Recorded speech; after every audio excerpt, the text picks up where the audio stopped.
yung defense ng Wolves all throughout the season has consistently been the best sa buong NBA. There were times na naungusan ng Orlando pero yung Wolves talaga yung undisputed number 1 defensive team so far sa season na to. As of recording this, number 1 ang Minnesota sa team defensive rating with 108.1 points. Now, isa sa mga pinaka-common na action sa NBA ngayon ay ang pick and roll. So pick and rolls, yung Minnesota, they've defended this action 20.6 possessions per game. At nalimit nila yung mga kalaban nila sa mga possessions na yun to only 39.3%. Second best sa buong NBA. Number 1 yung Cavaliers pero mas maraming na-defend na possessions yung Wolves na pick and roll. So, para sa akin sila pa rin yung the best. So, paano nila nagawa yun? Okay, first, bago tayo pumunta dun sa mismong breakdown, pag-usapan muna natin yung coverage ng Minnesota kadalasan sa mga pick and roll. Okay, kung makikita natin dito, ang tawag dito ay drop coverage. Bakit siya drop? Kasi literally, makikita nyo rito, si Karl Anthony Towns, okay, hindi siya fully nag-commit. Okay, after ng ball screen, dito, hindi siya nag-commit or hindi siya nasa level. Ito yung level, okay, and hindi rin siya nag-blitz, diba? Ito yung ball screen, ito si Kat, hindi siya nag-blitz, hindi siya nag-hedge, okay, nag-stay lang siya dito. So, bakit? Bakit mo gagawin yan as a team? Kasi, even though ngayon, medyo frowned upon na yung drop coverage kasi nagsimula nang maging willing yung mga NBA teams tumira ng mga mid-range, most of the time, nagiging predictable kasi yung offense. So, kagaya dito, okay, this is a ball screen, angle pick and roll. Okay, so wala na sa picture si Conley. Okay, ang possession na to, guard na mabilis versus Karl Anthony Towns na medyo lugi in terms of foot speed. So, instead na mag-commit si Towns ng mataas at may iwan siya dito ni Hardy, okay, nag-go-opt yung Minnesota na mag-drop sila dito sa area na to. Okay, just in case na maging aggressive yung ball handler and mag-drive. So, ang ginagawa nilang mas predictable yung offense by forcing them to take mid-range pull-up jump shots. And yun mismo yung ginawa ni Hardy. And makikita natin, well-contested pa rin naman. And kahit na maiwan si Towns dito, meron namang Rudy Gobert na nakaabang sa ilalim. And naka-zone yung weak side. Ready na dito si McDaniels na saluhin. Just in case lang na maiwan kunyari dito, si Towns, mag-help dito si Gobert. And then si McDaniels, ready siyang mag-sink and fill. And then si Ant, ready siyang split yung gap. Dalawa. Okay, let's proceed. Dito, okay, high ball screen. Makikita natin si Rudy Gobert. Okay, nag-drop siya. So, ang counter, kadalasan ng kalaban, pag meron silang stretch big, kagaya ni Chet Holmgren, nagpipick and pop sila. Pero since si Rudy Gobert yan, and sobrang, di ba, haba ng wingspan, and kapag straight line naman yung takbo ni Rudy Gobert, hindi naman siya mabagal, okay, most of the time, nakakapag-put up pa rin siya ng contest. Okay? Kung tinira to ni Chet Holmgren, okay, abot pa rin ni Rudy Gobert, makakapag-contest pa rin siya. So, ang ginawa ng Thunder, nag-flow sila sa isa pang ball screen na nag-drop ulit si Gobert. Nandito lang siya ulit sa may paint, okay, forcing this guy to either take a bad shot or mag-drive siya dito sa kaguluhan dito sa ilalim. May tatlong tao dito nakaabang, meron pang nail. Okay, nag-help sa nail si McDaniels. So, anong ginawa nito ng ball handler? Siyempre, nag-take siya ng 15-foot floater. Great defense. Now, yung mga teams naman na medyo mas advanced offensively, mas creative, kagaya ng Sacramento Kings, minsan nilalagay nila sa mas mabilis na momentum yung ball handlers nila. Kagaya dito, dribble handoff kay Fox to Huerter, and then may ball screen na kasunod. Okay, ang tawag dito is Miami. Makikita natin dito, dribble handoff, and then merong ball screen. So, ang nangyayari dito, natatanggal yung immediate help defender sa side na to ng court.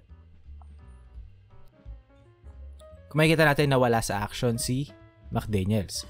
So, kapag nag-roll dito si Sabonis, and then si Gobert, nag-drop dito, okay? Nag-drop dito si Gobert. Si McDaniels, ang layo ng pinanggagalingan. Instead na nandito siya, okay? Nandito siya. And then, isa pang ginawa ng Sacramento, kung makikita nyo si Harrison Barnes, okay, nag-45 cut dito. Yan. Bakit? Kasi kagaya nung kanina dito, sa clip dito, pagka-drive dito ni number 29, si McDaniels, ayan nailed defender. Siya yung nag-help para ma-prevent yung drive or maka-steal minsan. So, ang ginawa ng Sacramento dito, pinakat nila si Barnes. Makikita nyo nakatalikod si Kyle Anderson. Pero since si Rudy Goberto, well, supalpal pa rin. Yan yung kagandahan kapag meron kang Rudy Gobert. Papasok naman tayo. Paano pag magkasabay na yung dalawang big man ng Minnesota? Okay, ang tawag ko rito, or ang tawag ng mga teams dito is junk defense. So, ano yung junk defense? Basically, zinozone mo yung weak side. Kung makikita natin dito, okay, this is your typical angle pick and roll, kagaya ng mga pinlay natin kanina. Okay, nag-go under rito. Okay, and then si Rudy Gobert nakadrop. Kung mapapansin nyo, asan si Karl Anthony Towns? Ito, nagtatago sa corner. Okay, so just in case lang na maiwan si Rudy Gobert off the dribble, meron ka pang isang big man dito waiting to help. Okay, and meron kang lengthy wing, okay, na willing or kayang split yung gap just in case na si Cat mag-help dito. And yun yung kagandahan sa depensa ng Minnesota is yung players kasi nila capable, and then yung system nila defensively, okay, ine-enable sila na maging capable lalo. May kita natin ulit dito.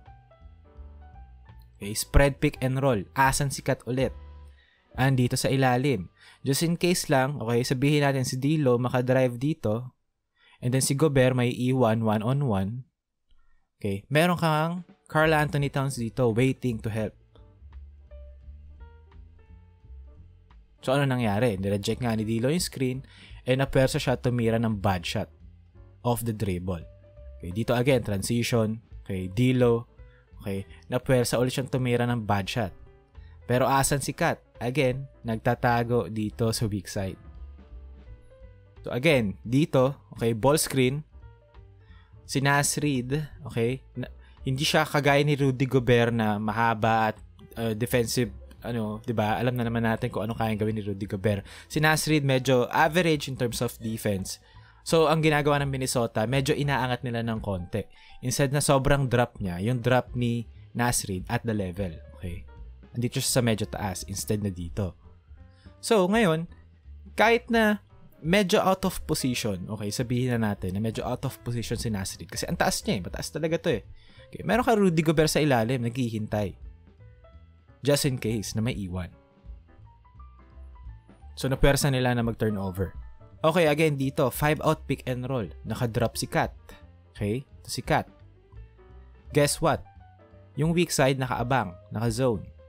Just in case lang na maiwan si Cat dito off the dribble, okay? Meron kang Naz Reid na nag-aabang and meron kang Anthony Edwards na nag-aabang din, okay, na mag-rotate at mag-split ng gap. So, tingnan natin kung ano nangyari.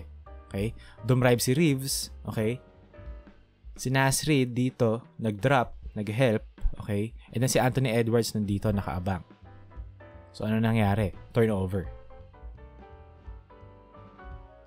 Again, dito, nakatago si Cat doon sa weak side, okay? Instead na tumira si D'Angelo Russell ng bad shot sa 3 points, congratulations, naisip niyang dumrive, okay? At mag-probe. Anong nangyari? Turnover because of the length. Dito naman, in-empty na ng Sixers yung side para mabawasan yung help at mapuwersa si Cat na maiwan dito sa ilalim. Okay? Anong ginawa ng Minnesota? Okay? Dribble penetration. Okay? Nag-help si Cat. And then, 3 tao ng Sixers dito kontra sa 2 ng Minnesota. So, naka-zone sila sa weak side. Kahit na i-skip pass to ni Tyrese Maxey kunyari kay Oubre dito. Okay? I-split ni Conley itong gap na to. And then by that time, okay, si Cat naka-recover na yan, naka-rotate na yan. Okay? Yun yung usual defensive rotation sa NBA. Kung i-kick out man ni Maxey papunta kay Oubre, okay, kukunin niya ni Ant. Okay? And then ito, kukunin niya to. And then by the time na may pasa kay Tobias Harris, si Cat naka-recover na yan. So kaya, zinozone ng Minnesota yung weak side. Kasi meron naman silang 2 big man na kayang sumalon ng defense sa rim, and then meron sila mga athletic, mga defensive wings para mag-rotate at mag-scramble sa weak side.